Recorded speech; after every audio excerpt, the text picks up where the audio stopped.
Pasangan calon paslon wali kota dan wakil wali kota nomor urut 2 Gede Ngurah Ambaro Putra dan Made Bagus Kertanegara Amerta Sabtu 14 November turun ke Pasar Sindu dan Pasar Intaran.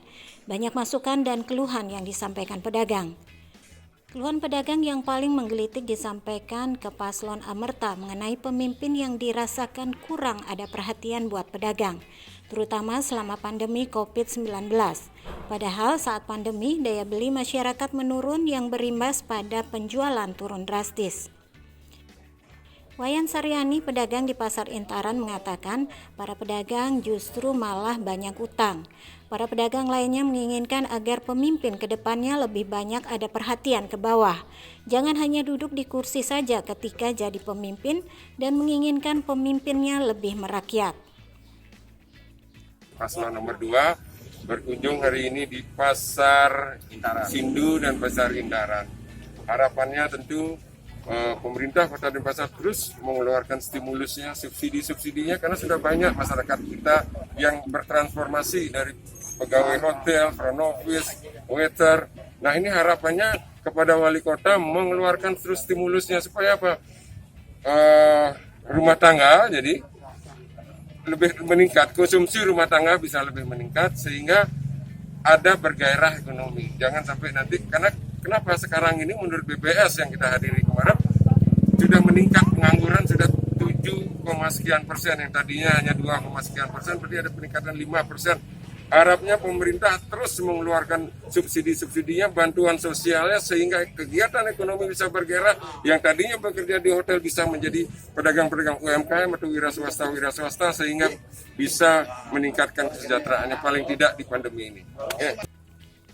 Calon wali kota Denpasar dari paslon Amerta nomor urut 2 Gede Ngurah Ambaro Putra menegaskan kalau terpilih jadi wali kota Denpasar tentu akan lebih banyak turun ke masyarakat dan salah satunya ke pasar-pasar. Ia juga berharap pemerintah terus memberikan stimulus bagi UMKM agar perekonomian dapat bergerak. Sementara calon wakil wali kota dari paslon Amerta, Made Bagus Kertanegara, mengatakan Pasar Intaran sudah menerapkan digitalisasi dalam pembayaran yang perlu dicontoh di pasar lain untuk menekan kebocoran pendapatan. Selain itu, fasilitas umum seperti toilet juga sudah bersih dan layak jadi contoh bagi pasar lainnya. Ketua DPD 2 Golkar Denpasar, Iwayan Mariana Wandira, yang juga sebagai Ketua Tim Pemenangan Paslon Amerta, mengatakan program yang dirancang Paslon Amerta menyentuh langsung kepada masyarakat. Tidak hanya membawa pasar tradisional menjadi pasar yang layak dikunjungi wisatawan mancanegara dengan digitalisasi pembayaran.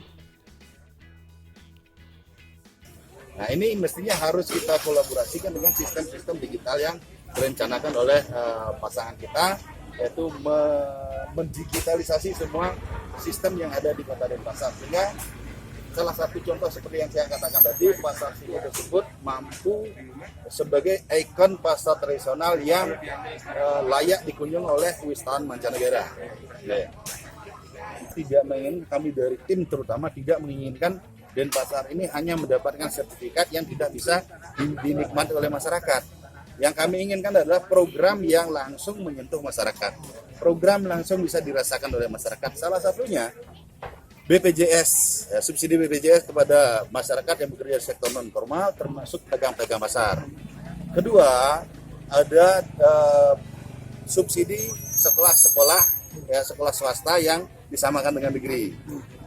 Yang ketiga, ada santunan kematian jumlahnya besar 10 juta dan lain sebagainya. Ini merupakan satu program real yang nantinya akan dirasakan dan dinikmati langsung oleh masyarakat. Dari mana anggaran yang didapat, bagaimana cara memberikannya, kadang-kadang masyarakat atau beberapa orang meragukan.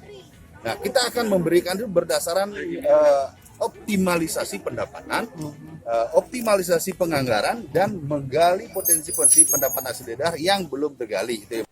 Ngurah Ambaro kembali mengingatkan warga Kota Denpasar 9 Desember nanti untuk menggunakan hak pilihnya untuk sebuah perubahan di Kota Denpasar.